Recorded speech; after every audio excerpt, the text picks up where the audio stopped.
네, 우리 제3여전도에 참 아름답게 곱게 부른 찬양을 하나님께서 참 예쁘게 봐주신 줄로 믿고 감사를 드립니다. 여러분이 오늘 포도원 품꾼 비유 말씀인데요. 참 2023년 첫 수요 기도회를 베풀어 주신 주님께 감사를 드립니다. 지금 기억나기로 한창 코로나 때 정말 이맘때 추워가지고 사람이 없어가지고 교역자들만 이렇게 설교하는데 설교하고 기도해야 하는데 사람이 없으니까 이맘때 너무 추웠어요. 독립운동하는 것도 아닌데 너무 춥고 썰렁하고 사람도 없고 스튜디오도 아닌데 방송국도 아닌데 녹화 거의 하고 몇 명 없고 사모님들 몇 있고 이렇게 했고 참 또 오늘도 사모하지만 간절히 사모하지만 못 나온 환우도 있어요. 그래서 오기 전에 아파서 오늘 못 나와요 하면서 오고 싶은데 못 나와요 하고 기도 부탁하신 분도 있는데요. 우리가 더 기도하는 한 해 우리 수요 기도회가 또 되기를 원합니다. 이 포도원 품꾼 비유를 다시 한번 이렇게 보면서 느낀 것은 이게 우리가요 다른 책도 마찬가지고 일상에서도 마찬가지인데요, 성경도 마찬가지예요. 어떻게 보면 성경이 더하죠.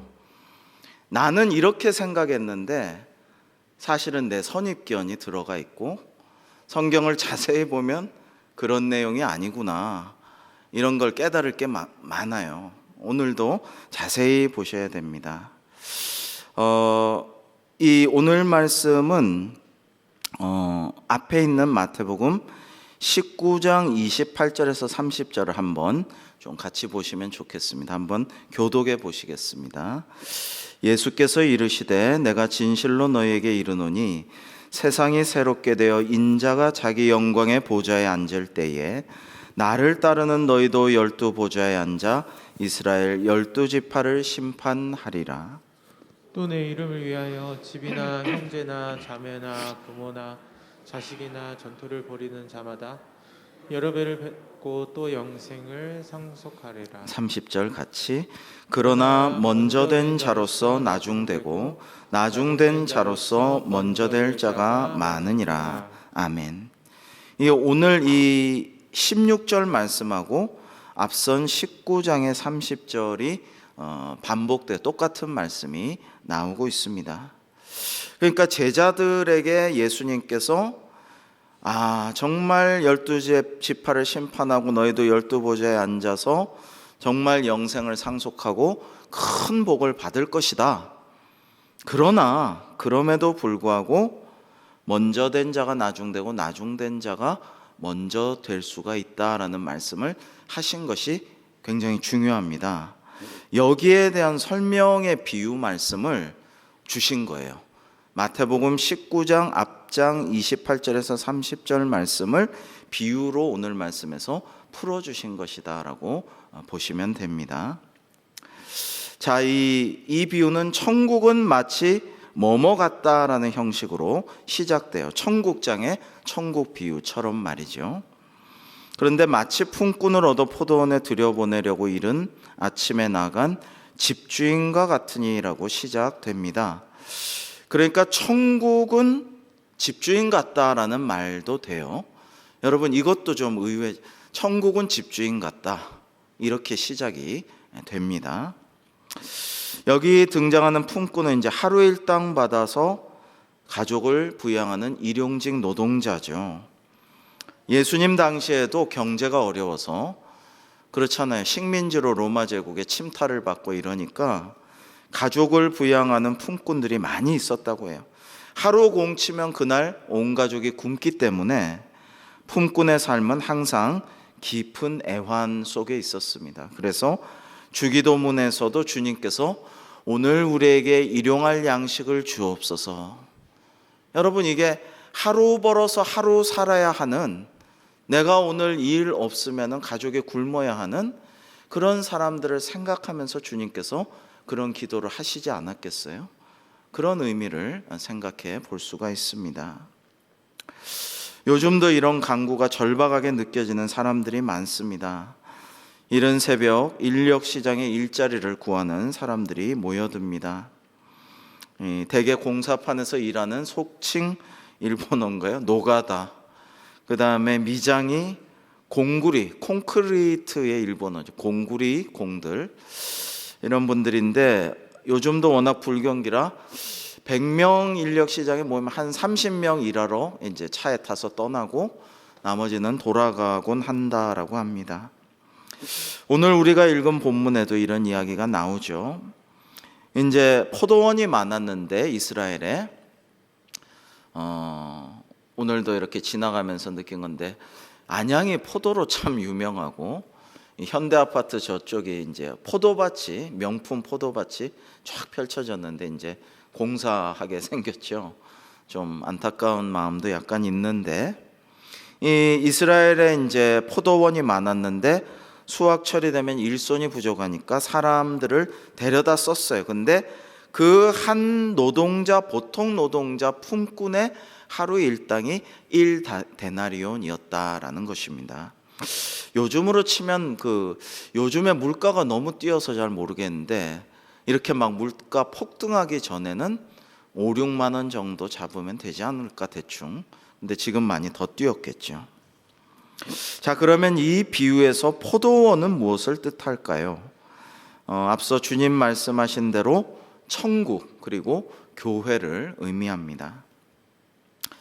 교회를 포도원에 비유하신 것은 당시 이스라엘에 포도원이 많았고 포도 재배를 많이 해서 친수가시기 때문에 예수님은 늘 비근한 일상의 예로 설교하시고 가르치셨죠.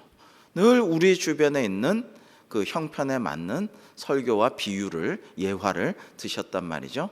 그래서 이제 천국 교회를 포도원에 비유하셨다라고 볼 수가 있고요. 그 다음에 포도원에 포도나무를 심은 자 농부가 있는 것처럼 교회도 설립자이신 창조주 하나님이 계시고 관리자이신 교회의 머리 되시는 예수 그리스도가 계시죠. 뭐 듣기 좋은 말로 세상에서 뭐 국정 운영한 사람들이 국민께서 맨날 국민 여러분께서 국민의 뜻대로 하지만 자기들 마음대로 주로 다 하죠. 국민 얘기는 잘 듣지도 않고. 근데 뭐 학교의 주인은 누구예요? 여러분이죠. 뭐 이런 말 잘하죠. 학교에서. 근데 교회의 주인은 성도가 아니에요. 교회의 주인은 교우가 아니에요.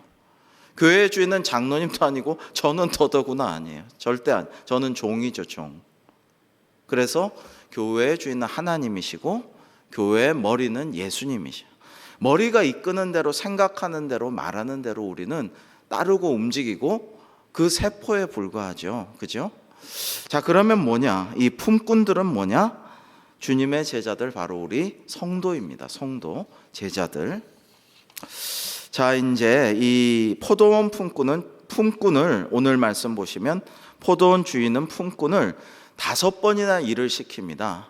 많이 시킵니다. 오늘 말씀해 보면 유대인들은 오전 6시부터 하루가 시작되기에 지금 우리가 쓰는 시간과 6시간 차이가 나요. 그래서 한번 보기 좋게 한번 표로 화면으로 한번 보시겠습니다. 자, 1차 근로 시간은요, 이른 아침, 그러니까 오전 6시에 시작한 거예요. 그 다음에 이제 2차 근로 시간은 제3시, 3절에 보면 또 제3시에 나가보니 오전 9시.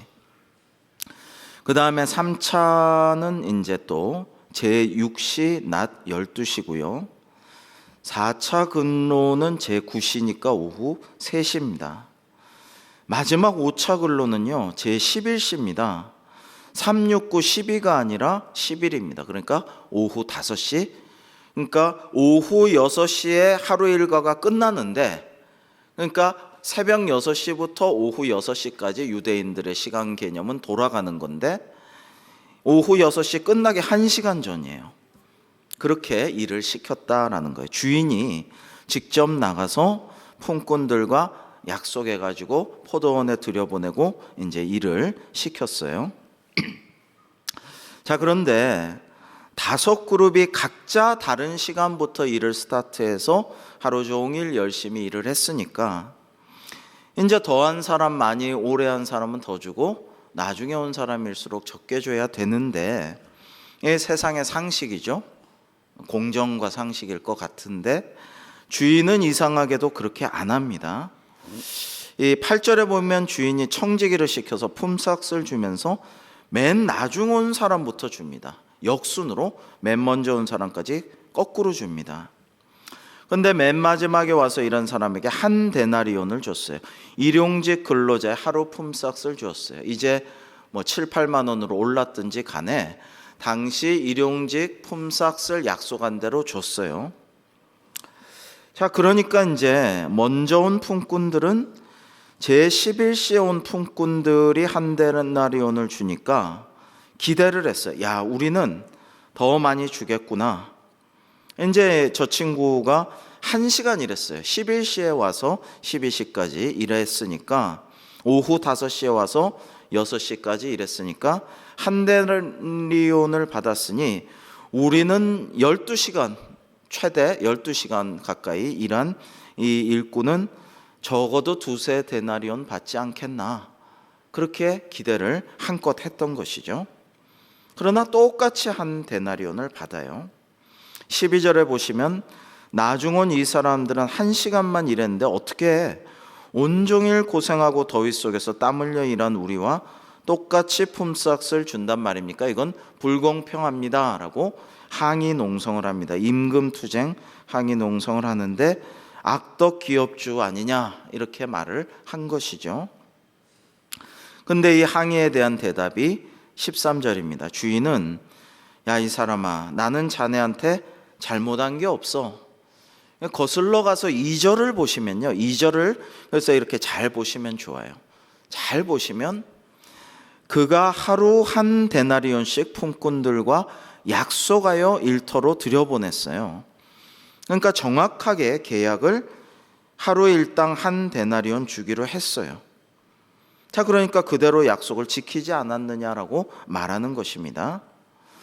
뒤에 온 사람들에게 더 후하게 베풀어 준 것이지 당신들에게 계약을 위반한 것은 없다라고 말하는 거예요. 자, 그렇다면 이 주인은 악덕 기업주는 아닌 것이죠. 그 다음에 먼저 온 사람들에게는 약속한 그대로를 주었고, 다만 나중에 온 사람들에게 더 후하게 많이 준 것이므로 악덕 기업인이 아니라 나쁜 사람이 아니라 사실은 선하고 인심이 좋은 주인이다, 이렇게 봐야 되는 것이죠. 나중에 와서 얼마 일하진 않았지만 1시간 일했어도 그 사람도 그동안 일을 하려고 돌아다니다가 애타게 목마르게 막 돌아다니다가 일을 구하지 못하고 비참한 심정으로 포도원에 일을 하게 되었는데 겨우 그야말로 꼴랑 1시간 일했는데 아이고 참 우리 가족 어떡하나 이러는데 똑같은 품삯을 준 거예요. 그래서 다 가족들이 먹고 살 수 있도록 해준 거죠. 참 좋은 주인이에요. 그뿐이 아니라 3절과 6절을 보시면 주인은 장터에서 아무도 품꾼으로 써주지 않아 그냥 놀고 서 있는 사람들을 데리고 와서 일을 시키고 품삯을 줍니다. 아까도 말씀드렸지만 새벽 인력 시장에서 저도 실제로 몇 번 봤는데 한번 보려고 사람들이 막 모여가지고 뭐 나를 뽑아달라고 하는데 그 트럭에 타고 가는 사람들이 절반도 안 됩니다. 나머지는 쓸쓸하게 할 일 없이 참 안타까운 마음으로 그 새벽녘을 터덜터덜 다시 돌아가야 돼. 다른 데로 가봐야 돼요. 이 품꾼들은 이제 3절과 6절에 보시면은요, 놀고 서 있어요. 놀고. 뭐 재미나게 노는 게 아니고 6절에는 너희는 어찌하여 종일토록 놀고 여기 서 있느냐 주인이 물어보는데 우리를 품꾼으로 쓰는 이가 없어서 그렇습니다. 그러니까 이 사람들도 뭔가 일해 보려고 막 했는데 아무도 자기를 안 써줘요. 뭔가 비루해 보이고 뭔가 연약해 보이고 뭔가 좀 장애가 있거나 키가 작거나 힘이 없어 보이거나 굶주려서 뭐 금방 파리한 안색으로 쓰러질 것 같거나 사람들이 안 써준 거잖아요. 포기하고 그냥 빈둥빈둥 있는 거예요. 아유, 누가 날 또 써주겠어? 시간도 많이 지났는데, 그런데 다들 이제 데리고 와서 포도원에 일을 시켜준 것이죠. 그러니까 좋은 분이죠. 훌륭한 사람이고 착한 사람이에요.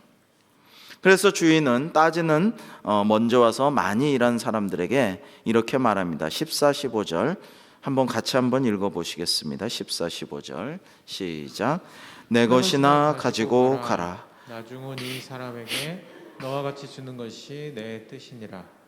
내 것을 가지고 내 뜻대로 할 것이 아니냐. 내가 선함으로 내가 악하게 보느냐. 아멘. 여러분, 이 말씀을 이렇게 묵상하면서 생각해 보는 건요, 그냥 이 내용이나 상황만 가지고는 주인이 내 돈 가지고 내가 주는데 네가 무슨 상관이냐, 왜 10이냐, 네 몫이나 약속하고 계약한 거나 가져가라, 1차적으로는 이런 의미가 있지만요, 더 중요한 건 내가 선함으로 네가 악하게 보느냐. 여러분, 주인이 좋은 일을 했는데, 착한 일을 했는데, 불쌍한 사람 돕고 노는 사람 일하게 해주고 뒤늦게 와서 참 민망하고 뻘쭘하게 남보다 더 열심히 하려고 노력했겠죠. 어떻게든 주인의 눈에 들려고 애를 썼겠죠. 똑같이 줬어요. 근데 이거를 이제 공정하지 않다, 상식적이지 않다, 왜 우리 더 주지 않느냐, 이게 뭐냐 하면서 난리를 치는 거죠. 따지고 대드는 거죠. 교회에서도요, 우리 교회는 안 그래서 참 다행인데, 누군가가 좋은 일을 했어요. 아주 좋은 선행을 해서 포상을 받았어요. 뭐 오바마상 받고 대통령상 받고 국무총리상 받고 뭐 선행상 받고 했는데, 너무 기뻐서 주보에 실으려고, 아이고 실지 마세요, 실지 마세요. 누가 나를 잡아먹으려고 할 거예요. 엄청 질투하고 시기하고 욕하고 뒷말이 무성하니까, 목사님 제발 싣지 마세요. 싫으면 큰일 나요. 약속해줘요. 그런 경우가 왕왕 있었어요. 그리고 또 누가 좋은 일을 하는데도, 드러나지 않게 하는데도 내가 할 수 없는데 왜 저는 저런 거 해? 하면서 그걸 굉장히 싫어하고 못하게 하는, 나도 못하니까 너도 하지 못하게 하는 그런 경우도 있어요. 종종 있어요. 우리 교회는 없죠. 근데 하나님이 기뻐하실까요? 그래서 오늘의 비유의 주제는요, 이것은 이제 지금 이 14, 15절의 말씀은 하나님의 절대적인 주권을 의미합니다. 하나님의 주권, 굉장히 중요하죠. 종교개혁자들이, 우리 장로교회 아버지 깔뱅, 장깔뱅과 같은 분들이 부르짖은 것이 하나님의 영광과 하나님의 절대 주권, 이거예요. 근데 뭐 종교개혁자까지 가지 않아도 성경에서 우리 예수님께서, 예언자들이 다 말씀하신 거예요. 하나님께 절대 주권이 있어요. 우리는 순종하고 따르면 돼요. 그걸 가지고 왈가왈부하거나 시비와 공정을 가릴 필요가 없어요. 그냥 순종하고 하나님 뜻이다 하면은 거기에 아멘 하면 되는 것입니다. 그리고 오늘의 또 하나의 주제는요, 하나님의 은혜입니다. 하나님의 놀라우신 은혜, 어떻게 보면 똑같이 주시는 은혜.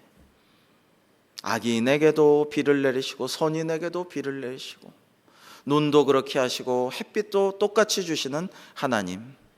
우리는 죽음으로써 모두가 태어난 자는 공평하죠. 모든 인간이. 하나님께서는 우리에게 또 어떨 때는 다 기회를 주시는 거예요. 구원받을 수 있는 기회를 주시는데, 자유의지로 인해서, 우리의 성품으로 인해서, 우리의 완악함으로 인해서, 죄성으로 인해서 어떤 사람은 거부하고 무시하고 외면하고, 어떤 사람은 회개하고 말씀을 받아들이고 은혜에 감격하고 성령께서 감동하시면 구원받고 영생을 누리는 거예요. 어떻게 보면 상당히 우리에게 달려있어요. 그 홀트의 유명한 그림을 보시면, 여러분, 왕관을 쓴 예수님이 탁 등불을 들고 한 문가에 서서 문을 두드리시는데, 그 문에는 문고리가 없어요. 그죠? 밖에서 잡아 당겨서 열고 들어가는 게 아니고 안에서 열어줘야 주님이 들어가실 수가 있게 그림을 그렇게 그렸죠. 우리의 자유의지, 우리의 마음으로 받아들여야 된다라는 것입니다. 이제 주님은 오늘의 비유를 마치시면서 이제 이런 결론을 내리십니다. 16절이에요. 이와 같이 나중된 자로서 먼저 되고 먼저 된 자로서 나중되리라라는 이 말씀입니다. 여러분, 이 포도 품꾼 비유처럼 먼저 온 자와 나중에 온 자가 같은 대우를 받을 수도 있고, 거꾸로 먼저 온 자보다 나중 온 자가 더 대우를 받을 수도 있습니다. 저도 살면서 또 교육자로서 또 뭐 여러 가지 상황에서 군에서도 그런 대우를 몇 번 받은 적이 있어요. 근데 뭐 그렇게 억울하지 않아요. 저는 뭐 특공대에서 좀 이렇게 많이 고생을 했는데, 둘째도 또 특수부대, 정보사 특수부대 갔다는데, 둘째가 약간 특수부대는 의외인데 아빠 저도 그렇게 됐어요. 전화가 왔는데 저는 잘 됐다. 보통 군대보다 특수군대에서 더 애국하고 더 충성하고 나라를 위해서 뭔가 하고 오면 좋겠다. 그게 참 기쁘구나. 진심으로 그렇게 이 얘기를 했는데, 여러분, 저는 뭐 박찬호라든지 뭐 금메달이나 예술이나 BTS 같은 친구들도 그래요. 저는 국위 선양을 그만큼 하고 한류로 세계를 휩쓸었으면 저는 군대 안 가도 좋다, 그런 생각도 해요. 개인적으로 별로 제가 고생했는데 왜 너는 안 가, 왜 쟤는 안 보내, 그런 생각 별로 없어요. 그럴 만하면 안 가도 되지 뭐. 더 국위 선양하고 더 열심히 한류를 퍼뜨려 주렴, 이런 생각이 드는 것이죠. 근데 그렇지 않은 사람들이 많아요. 세상에서는 큰일 날 일이지만 하나님 나라, 즉 천국, 포도원, 교회, 여기서는 얼마든지 역전이 일어납니다.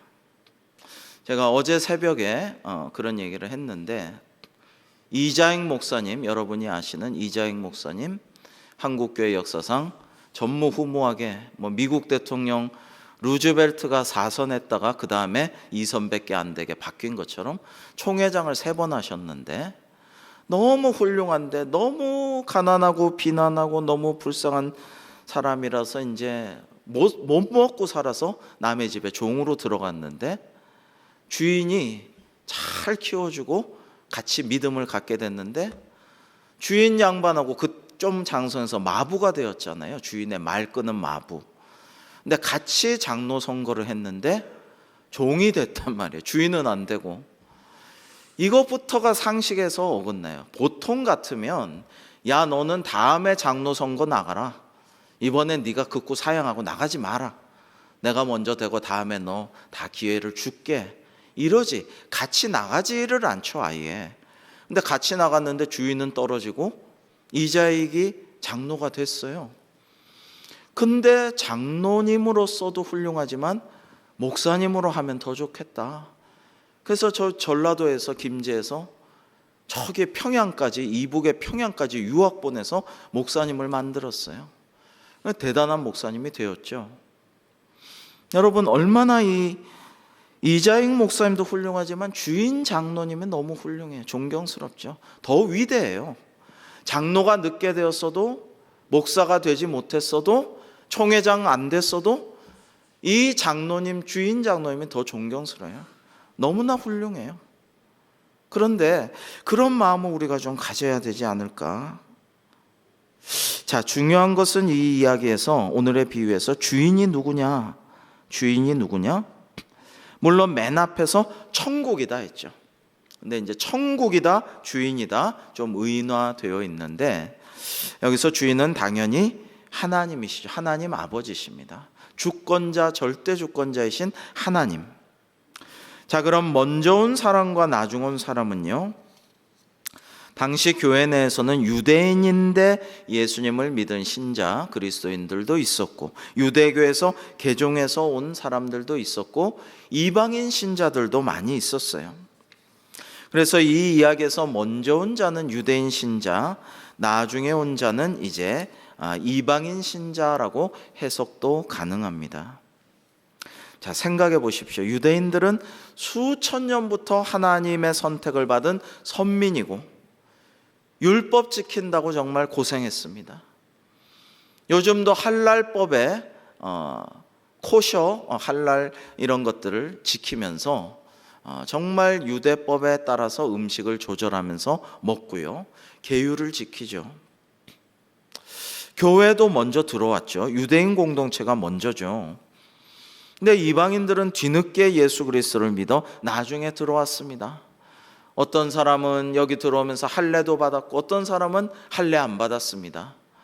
할례 받고 뭐 한 일주일간 뭐 못 움직이고 유대인 공동체로 내가 들어간 티를 내면서 기독교인이 되기는 뭔가 민망하고 핍박당하고 뭔가 창피하니까 옛날에 우리가 성경책 막 드러내놓고 안 다니고 보자기에 싸고 좀 감춰가면서 다니기도 했듯이, 예수쟁이라고 핍박당할까 봐 그랬듯이 할례는 안 받고 교회는 다니는 그러한 그리스도인도 많았죠. 나중에는 할례 안 받아도 좋다 또 다 이렇게 얘기를 해줬죠. 그러니까 먼저 들어온 유대인들은 불평을 가끔 늘어놓습니다. 아니, 저 나중에 들어온 이방인들은 뭘 했는데, 뭔 공로가 있길래 우리 교회에서 한 게 뭐냐, 뭔 고생을 하고 뭔 희생을 했느냐. 근데 들어와가지고 먼저 장로가 되네, 먼저 목사가 되네, 먼저 권사가 되고 먼저 안수집사가 되고 칭찬받고 잘 나가네. 배가 아프기도 하고 화가 나기도 하고 원망스럽기도 하고 불평도 하고 따지기도 하는 것입니다. 여러분, 지난번에 제가 말씀드렸는데 그 친한 목사님, 강원도에서 우리 교회처럼 이렇게 잘 갖춰지고 잘 그런 교회도 아닌데 작년에 30명, 우리 교회는 24명 막 자랑을 하고 너무 기뻐해요. 저도 기뻐했어요. 축하한다고 하고 한턱 내라고 그러고 그랬는데 얼마 지나서 또 전화가 와가지고 근데 너무 슬프다고, 교인들이 안 좋아한다는 거예요. 왜 나가거나 요즘 잘 안 나오거나 코로나 때 못 나오는 사람 많은데 그 사람들이나 잘 챙기고 우리한테나 더 목회적으로 신경 써 더 잘하지, 새 가족 많이 온 게 뭐 그리 좋냐, 우리끼리 잘 지내고 있는데 우리끼리 재밌는데 분위기도 흐리고 영 별로다, 우리는 즐겁지 않다, 뭐 대놓고 이런 얘기를 중직자들도 해서 너무 마음이 아팠다 이런 얘기를 해서 제가 위로해 드렸는데 우리 교회는 안 그러잖아요. 그럼 얼마나 감사한지 몰라요. 제가 이런 교회를 많이 봤어요. 심지어 새 가족이 왔는데 우리 구역 지금 너무 이대로가 좋사오니 너무 재밌고 호흡이 딱딱 맞고 놀러 갈 때도 역할 분담 잘 되고 너무 짝짝 맞는데 보내지 마세요. 좀 보내지 마세요. 문화도 안 맞고 뭐 새로 왔더니 뭐 또 서울에서 왔는데 잘난 척하고 뭐 아는 척하고 이제 온 지 얼마 됐다고, 아유 마음에 안 들어, 좀 다른 구역으로 보내시면 안 돼요? 이런 일들이 의외로 많이 일어납니다, 여러분. 우리 교회는 거의 다 정착했거든요. 참.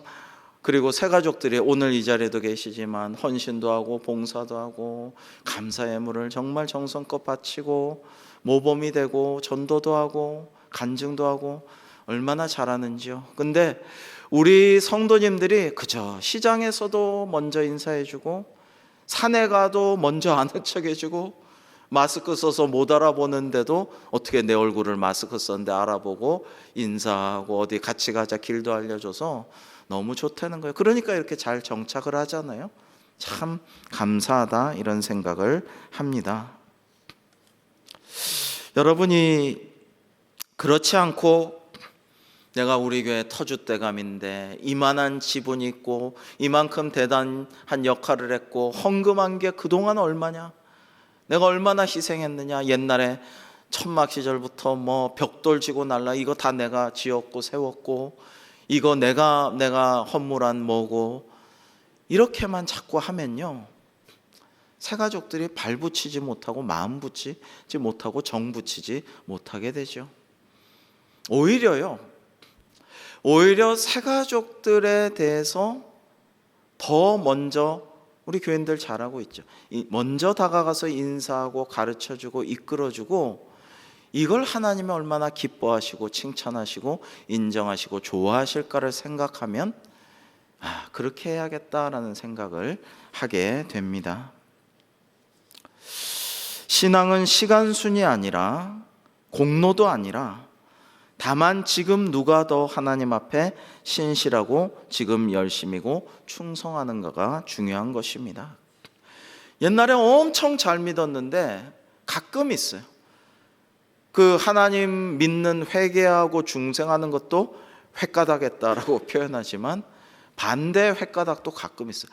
갑자기 사탄 마귀의 유혹에 어떤 충격을 받았는지 때로는 별것도 충격도 없는데 확 그냥 마음이 돌처럼 딱딱해져 가지고 교회 안 나오고 그냥 하나님 안 믿고 뭐 하나님이 어딨어 하면서 확 달라지는 그런 이상한 케이스도 있습니다. 자, 우리는 포도원 품꾼 비유를 우리가 보면서 이 비유는 천국은 마치 뭐뭐와 같으니 주인과 같으니라고 시작했지만 종말 비유도 아니고 비유로서 재림에 대한 이야기도 아닙니다. 이 비유의 앞인 19장과 뒷장인 21장을 함께 볼 때에 앞장인 19장은 아까 조금 보았지만 주님께서 사명을 위해 고난을 감내하는 제자들에게 큰 상급을 약속하신다. 그러나 먼저 될 자와 나중 될 자가 바뀔 수 있느니라, 이 말씀을 잊지 않고 하셨고요. 뒷장인 21장 이후에는 예수님의 예루살렘 입성과 순환이 시작이 됩니다. 주님께서는 이 포도원 품꾼 비유를 앞으로 예루살렘에서 주님께서 맞이하실 운명을 앞두고 제자들에게 마음의 준비를 갖추도록 말씀을 주신 것입니다. 즉 제자들이 예수님께서 가시는 고난의 길, 순환의 길을 준비하도록 가르치시는 비유의 말씀인 것입니다. 그래서 이 비유는 크게 4가지 교훈을 담고 있어요.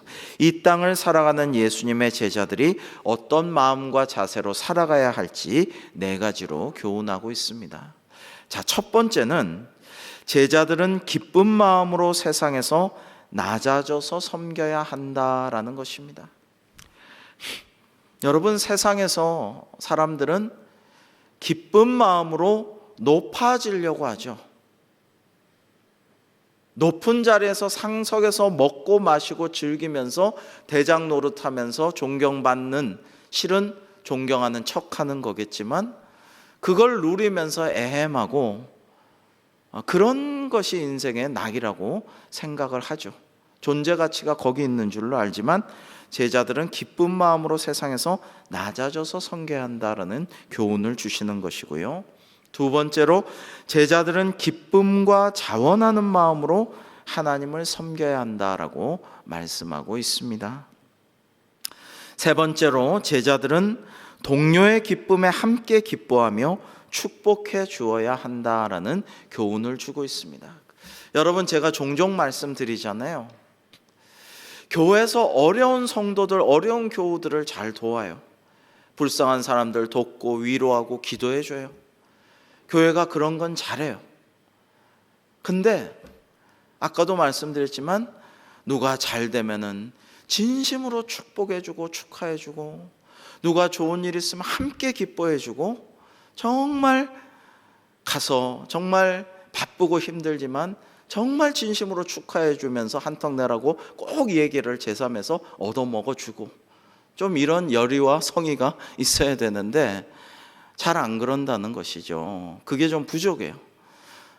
성경 말씀에 하나님께서 뭐라고 했습니까? 기뻐하는 자들과 함께 기뻐하고 슬퍼하는 자들과 함께 슬퍼하라고 했는데, 기뻐하는 자들과 함께 기뻐하는 게 좀 부족한 거 아닌가?